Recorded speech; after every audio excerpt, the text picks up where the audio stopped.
All right.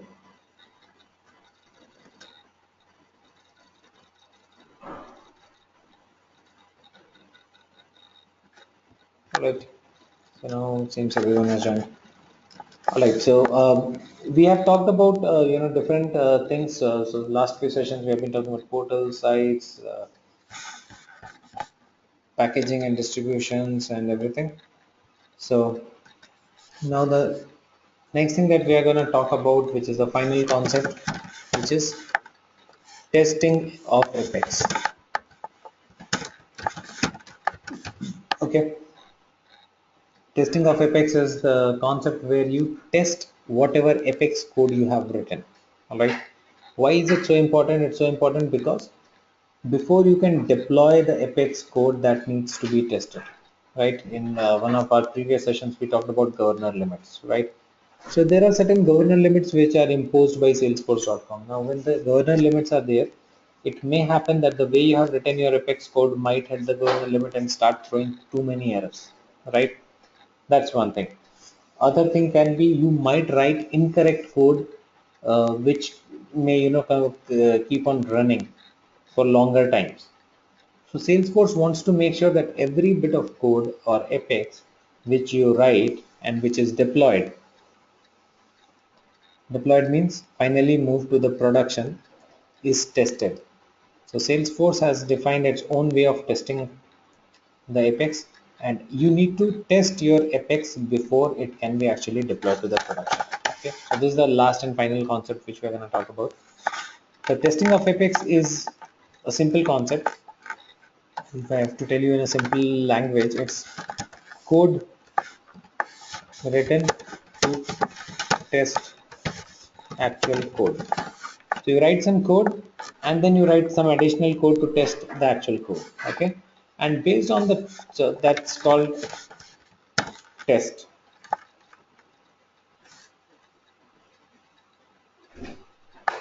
or that's called unit tests. Okay, now while you're writing this unit test code, what you have to do, you just have to test whether the actual code is working fine or not. Okay, so let's say you have written a trigger and that trigger has 10 lines of code. Okay, now all that you have to do is you just have to write another test class, and here you will write code to test your trigger. Okay, so this code will go and test your trigger, whether the trigger has been written properly or not. Then it will provide you a code coverage. You get a code coverage based on the test you have done, right? So based on the test code that you have written, you get a code coverage. Okay, code coverage will be depending on the number of lines which were correct. So out of 10 lines, if 7 lines are correct, you will get 70% code coverage, right? So code coverage depends on number of lines of code checked. Okay, so out of 10 lines of code, if 7 lines are correct, you get 70% code coverage. If 8 lines are correct, then 80% code coverage, right? If 4 lines are correct, then you get 40% code coverage. Got it? So that's how it works. Now before you can actually move any trigger or any code to the production environment, or you can actually put it in a package, you need to have minimum 75% of code coverage. Minimum 75% of code coverage is required for any deployment. Got it? So minimum of a 75% code coverage is required for any deployment. Here, so that's what testing is required for. Till the time you do not have 75% of a code coverage for Apex code, it cannot be deployed. Okay, it can be a trigger, it can be a class, wherever. All right. Okay. So that's how this testing works.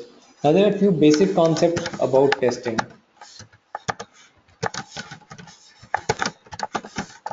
which I want to talk. One is, um, you know, we basically write test methods, okay? And a test method will be defined as a test method. Got it? So while you're writing a test, you will write the test method as a test method itself, right? So your test method actually defines that this is not an actual method, this is just a test method. Correct?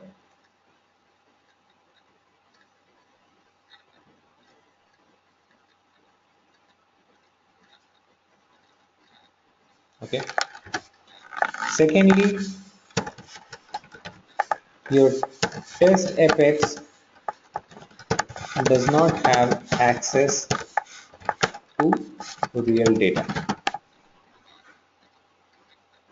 So when a test happens, the real data is not, you know, affected with the test apex. Okay, so if you've written a test code is not going to fetch any data from the real database. It does not have access to the real database, right? So it's not going to fetch any data from the from the actual database, and it's not going to make change in the database. So for doing testing, you have to define your own data. Fine. So let's say in your real code,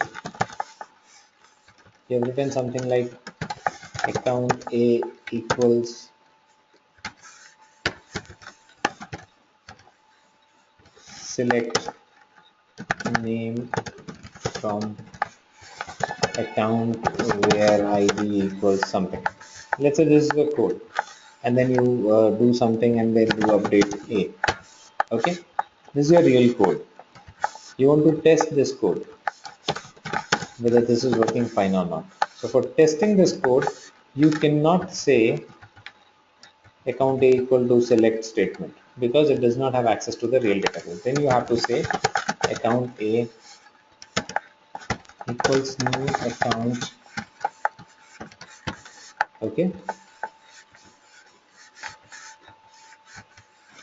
insert A,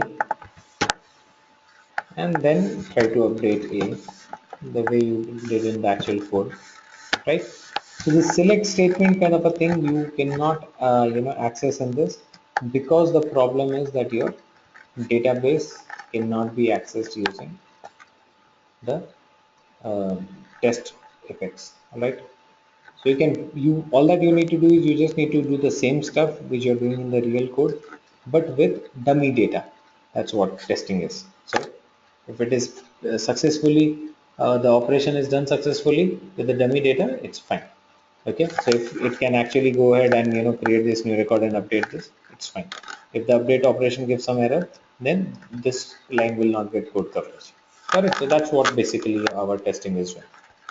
Right. So it's very simple concept. So let's do a simple example and see how we can actually test something. So I'll write a simple trigger and show you the test example for that.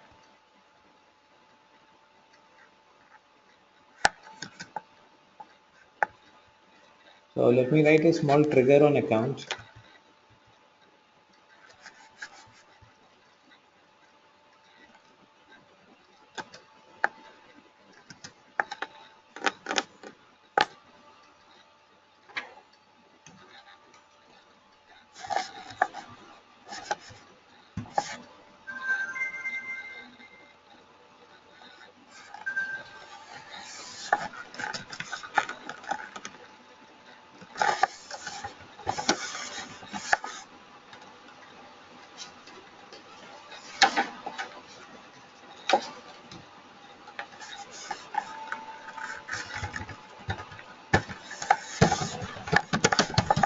Okay, and then I say for account A,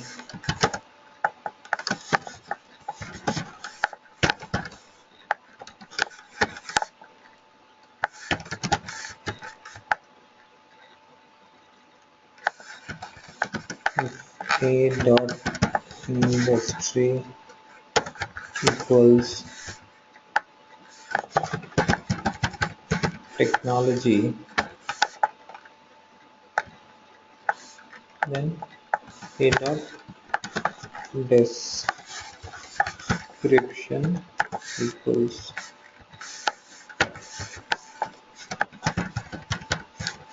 technology account. Let's say this is my trigger.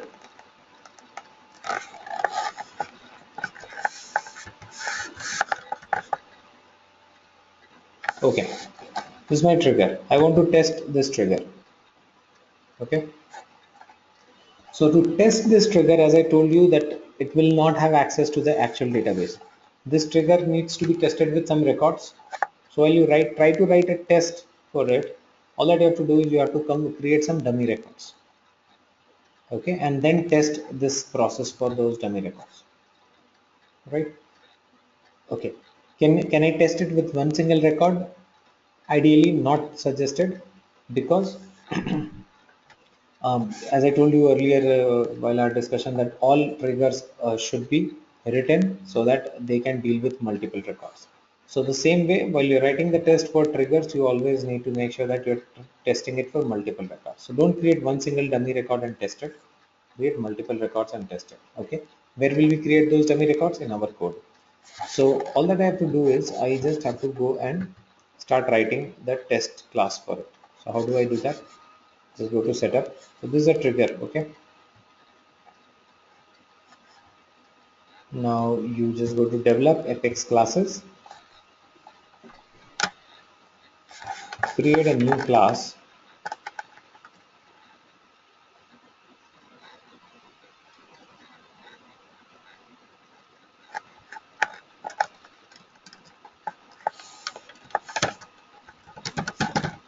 You need to start a test class with @is test annotation. Okay, and then start writing normal class public class trigger test, whatever you want to call it.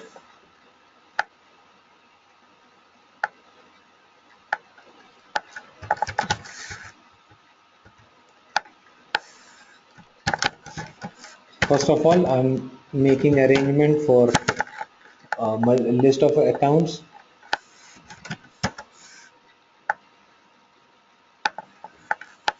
Equals new list of account.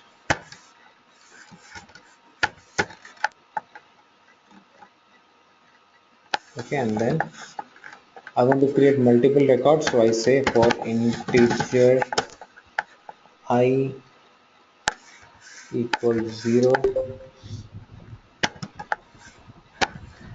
I equals, sorry, I less than 200,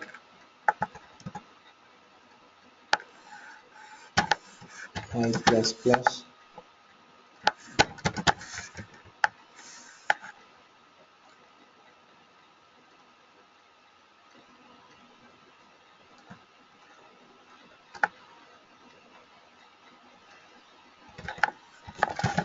account A equals new account name equals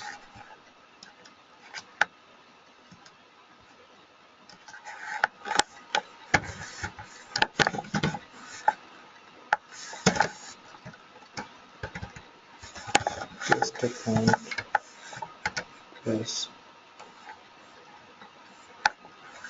I. Industry equals technology. X dot add a.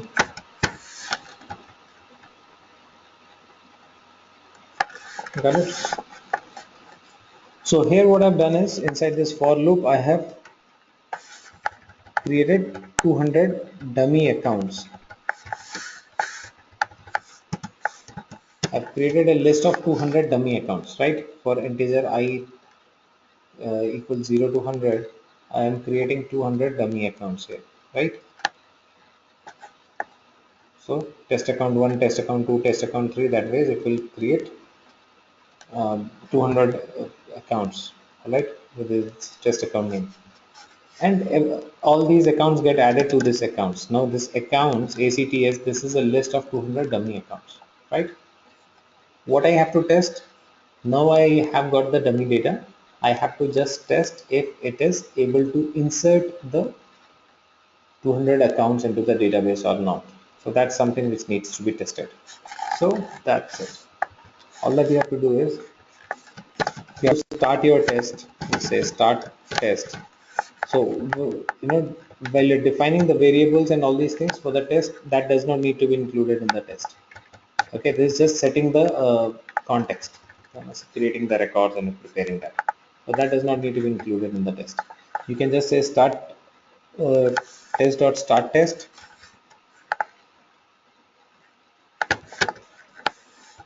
insert. This is what needs to be tested, whether the insert is happening fine. When it tries to insert these dummy records will go through the trigger, and if there is any error or any difficulty there, sure, it will throw an error, right? And then say test dot stop test.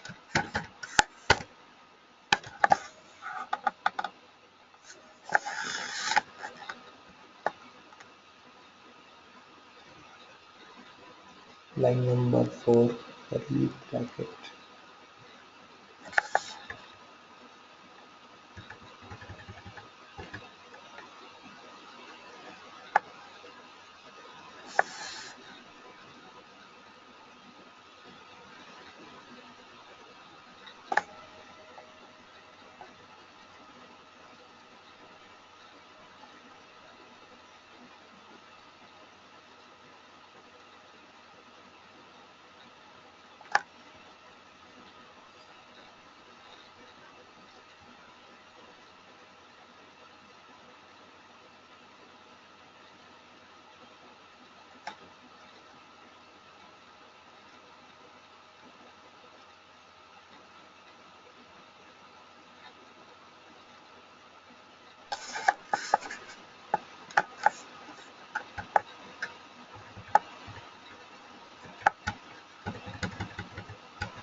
Okay,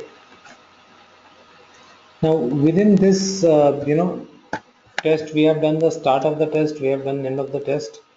Okay, so this performs this ACTS. Now how do I understand whether that all the records were inserted or not? It tried to insert, and then I just need to check whether it got inserted or and if it is behaving properly, the trigger is behaving properly, right? So my trigger was to update the description. So what I'm going to do is I'm just going to create one more list here. After the test has ended, I will just create one more list here, inserted accounts, okay, and this will be select name description from account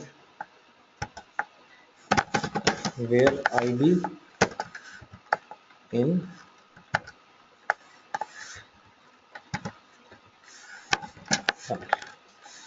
okay. So select all the records where the ID is from this accounts thing.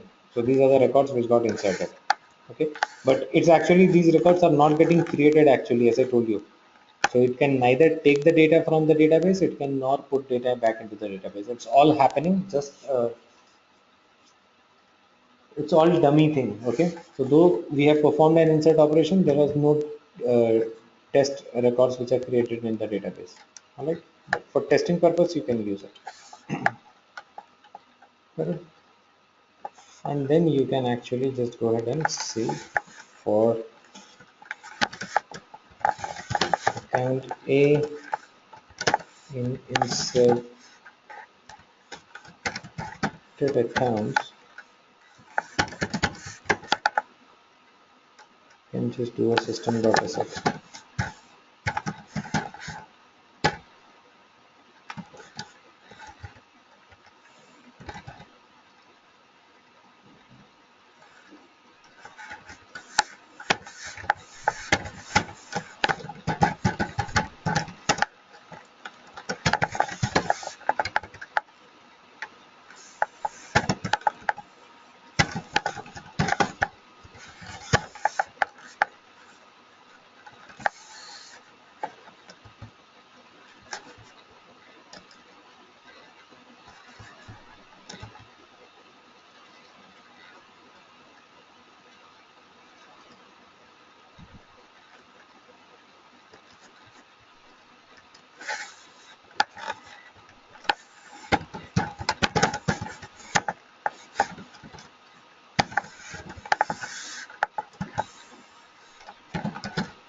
Give me 1 second. Huh?